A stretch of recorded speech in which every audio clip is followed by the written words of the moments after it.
Olá, eu sou Sidney Miranda. Sejam bem-vindos a mais uma aula de fotografia aqui do projeto Memórias Construídas.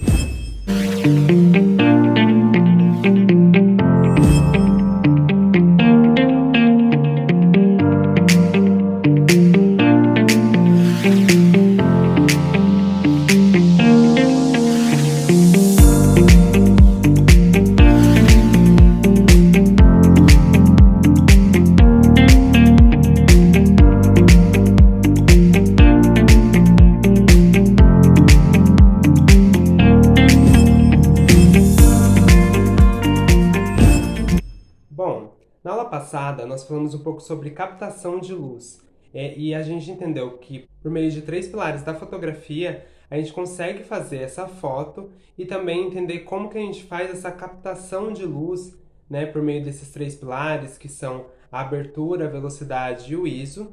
E logo depois falei um pouco sobre o balanço de branco, a fim da gente entender como que a gente consegue balancear essas cores e como a gente consegue intencionar certas cores quando está fazendo uma fotografia. Então, hoje eu quero falar um pouco sobre a iluminação natural, feita com a luz do sol. Pensando nisso, a gente vai entender que com a luz do sol, a gente não vai ter tanto controle sobre como essa luz vai ter a sua intensidade e como que ela vai aparecer durante o dia, né? Visto que o sol ele vai se movimentar durante o dia e em determinados momentos essa luz vai estar mais suave, em outros ela vai estar com uma luz mais rígida, né?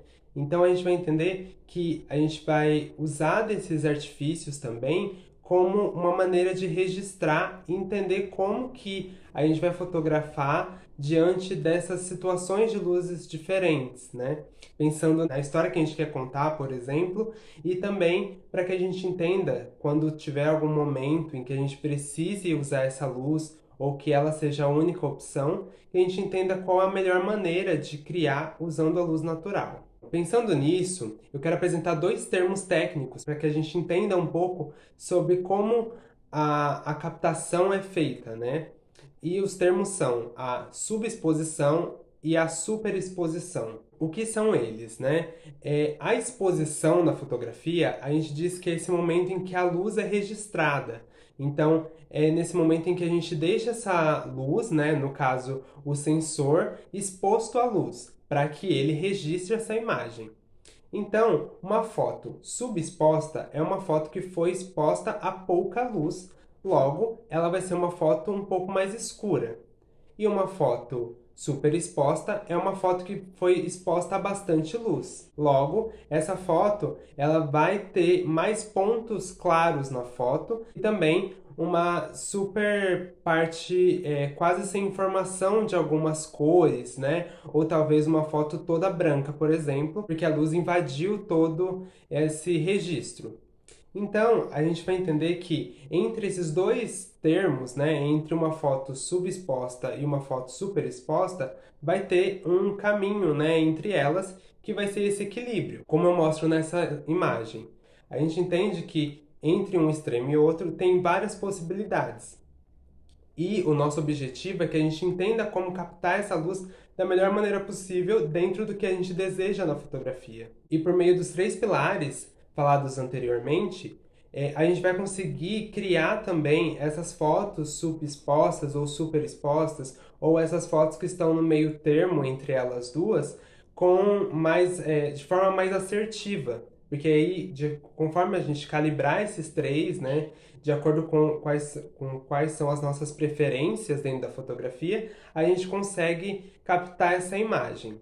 E eu falo isso também porque quando a gente vai pensar em iluminação, nós estamos pensando principalmente nas sombras. Porque estudar a iluminação também é estudar as sombras, para entender aonde que elas vão se localizar, para onde elas estão posicionadas dentro da fotografia. Mas ao mesmo tempo, ela também pode poluir a foto, ou ela pode não ajudar a fazer a história que você quer contar acontecer. Então é muito legal que a gente entenda qual é esse lugar que a sombra está localizada e de acordo com a luz, né, principalmente a luz natural, a gente vai entender que essa sombra vai estar localizada em diferentes pontos ao longo do dia. Pensando nisso, eu quero começar a falar sobre a luz da manhã. Geralmente, essa luz ela é mais suave e com ela a gente consegue trabalhar de maneira mais fácil, né? Exatamente pela sua suavidade.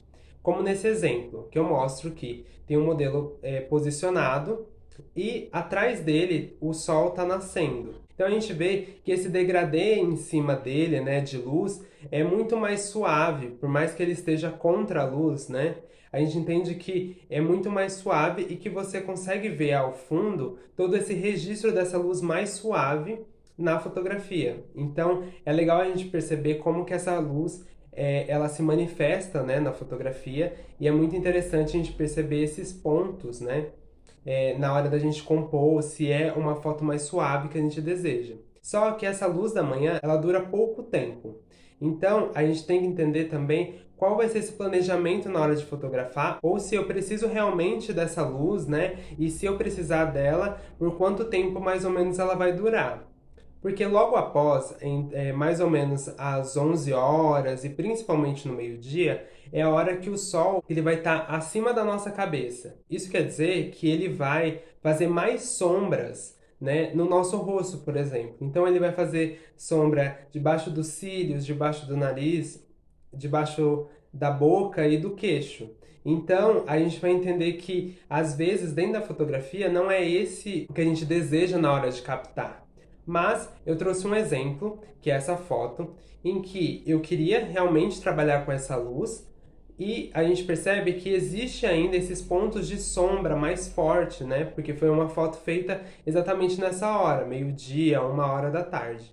Então, a gente entende que essas sombras vão ser fortes e exatamente por isso, sabendo como essa luz está localizada, eu também pedi para que a modelo levantasse o pescoço para que eu conseguisse iluminar todo o rosto dela. Então a gente consegue ver, já que eu sei que a luz vem de cima, ela levanta o pescoço e aí eu consigo iluminar o rosto dela com menos sombra possível. E no pescoço existe essa sombra na foto, né? Então eu acho que é interessante a gente perceber que dentro da fotografia não vai ter uma luz certa ou uma luz errada. A gente vai ter que adaptar de acordo com a situação que a gente está fotografando e da maneira como a gente quer fotografar. Depois, mais para o final da tarde, a gente vai ter uma luz que ela é muito querida pelos fotógrafos, que é a Golden Hour ou a Hora Dourada. Essa luz, ela é uma luz mais alaranjada e que tem esse tom, né, que parece mais dourado, assim, quando você fotografa. Geralmente, ela acontece quando o sol está nascendo ou quando o sol está se pondo. Pela minha observação, eu percebo que quando o sol está se pondo, ela é um pouco mais intensa, né? Mas também você consegue esses dois efeitos pela manhã e pelo final da tarde. É legal que a gente entenda, né, que essa luz ela vai ser uma luz intensa, mas que como ela também está sendo um pôr do sol, provavelmente ela vai ser uma luz de frente. Então, se você posicionar a pessoa que você vai fotografar ou o objeto que você vai fotografar de frente a essa luz, você consegue uma luz mais de frente com uma sombra um pouco mais suave, dependendo. Ou se você quiser trabalhar com a sombra mais marcada, a gente pode também trabalhar esse elemento, como nessa foto que eu trago como exemplo. Que eu peguei essa luz que estava sendo invadida pela janela e coloquei o modelo de frente a essa luz. E aí eu fiz uma foto mais subexposta, exatamente para valorizar esse alaranjado da foto. Trabalhei essa sombra dessa maneira que, mesmo que de frente, a gente ainda consiga criar esse efeito dentro da foto. Então, eu acho muito interessante que a gente pense nesses pontos também, porque eu acho que é uma luz muito legal de ser trabalhada, e principalmente quando a gente está no inverno, que a partir de umas 3, 4 horas, dependendo da onde você está fotografando, você já consegue esse efeito mais dourado na foto. Claro que ele vai ficar mais intenso sempre no pôr do sol, mas você já consegue fazer dentro dessa estação do ano essa foto mais alaranjada e tudo mais, já no registro, né? Agora, pensando em dias nublados em que o sol está escondido atrás das nuvens, a gente vai entender que a gente vai conseguir trabalhar com uma luz muito mais suave. Então, se você quer trabalhar com uma luz que seja mais versátil e suave, talvez um dia nublado seja ideal para que você faça suas fotografias, né? Porque você vai conseguir fazer essa luz mais suave, só que ao mesmo tempo você vai perder também toda essa riqueza de sombras mais fortes e marcadas de um dia ensolarado.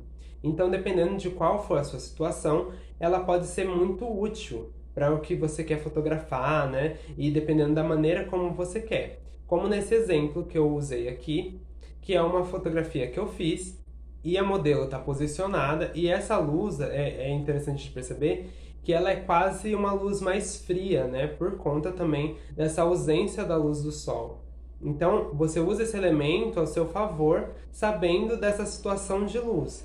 E aí essa sombra, ela é muito mais suave, e aí eu consegui trabalhar esses elementos por meio dessa foto, que também transmite esse movimento e tudo mais. É legal a gente perceber essa potência também num dia nublado e de como que pode ser versátil trabalhar com esse tipo de luz. Pensando nessa possibilidade de criação, eu proponho um exercício para que a gente entenda como que essa luz ela acontece durante o dia. Então, eu sugiro que você fotografe um objeto ou um local em 4 momentos do dia, para que você entenda aonde essa sombra vai estar localizada usando a luz natural, para também que a gente consiga trabalhar com todas as luzes e em diferentes momentos do dia, exatamente para que a gente tenha esse conhecimento e consiga se adaptar ao que a gente tem na hora de fotografar com luz natural. Bom, por hoje é isso.